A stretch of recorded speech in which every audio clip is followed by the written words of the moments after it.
ओम शांति। आज 2 दिसंबर 2025 की प्रातः मुरली है। ओम शांति। बाप दादा मधुबन।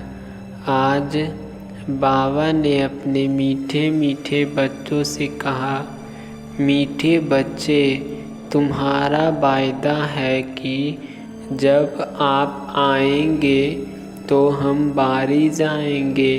अब बाप आए हैं तुम्हें वायदा याद दिलाने। प्रश्न है, किस मुख्य विशेषता के कारण पूज्य सिर्फ देवताओं को ही कह सकते हैं? इसका उत्तर है, बाबा ने बताया है, देवताओं की ही विशेषता है जो कभी किसी को याद नहीं करते, न बाप को याद करते, न किसी के चित्रों को याद करते। इसलिए उन्हें पूज्य कहेंगे। वहाँ सुख ही सुख रहता है, इसलिए किसी को याद करने की दरकार नहीं।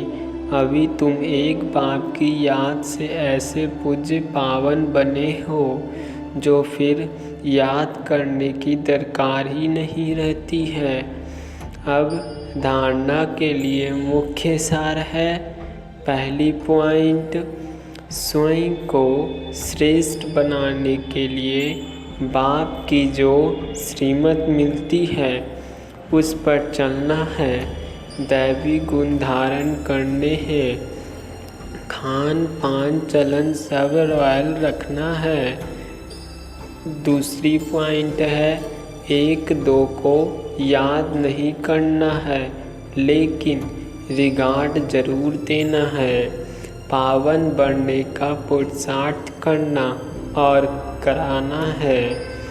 अब आज का वरदान है, नीरस वातावरण में खुशी की झलक का अनुभव कराने वाले एवर हैप्पी भव, एवर हैप्पी भव।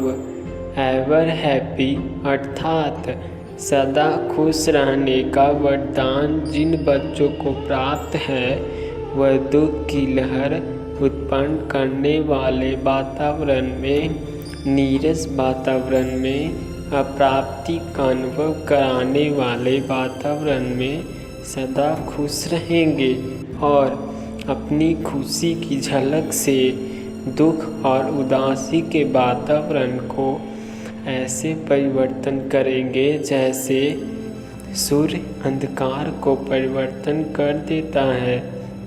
अंधकार के बीच रोशनी करना, अशांति के अंदर शांति लाना, नीरस वातावरण में खुशी की झलक लाना, इसको कहा जाता है एवर हैप्पी। वर्तमान समय इसी सेवा की आवश्यकता है। आज का स्लोगन है, अशरीरी वह है जिसे शरीर की कोई भी आकर्षण अपनी तरफ आकर्षित ना करे। अब आज के अव्यक्त इशारे हैं। अब संपन्न व कर्मातीत बनने की धून लगाओ। कर्मातीत का अर्थ यह नहीं है कि कर्म से अतीत हो जाओ, कर्म से न्यारे नहीं, कर्म के बंधन में फंसने से न्यारे, इसको कहते हैं कर्मातीत। कर्म योग की स्थिति कर्मातीत स्थिति का अनुभव कराती है। यह कर्मयोगी स्थिति अति प्यारी और न्यारी स्थिति है। इससे कोई कितना भी बड़ा कार्य मेहनत का हो, लेकिन ऐसे लगेगा जैसे काम नहीं कर रहे हैं लेकिन खेल कर रहे हैं। अब ओम शांति, ओम शांति, ओम शांति।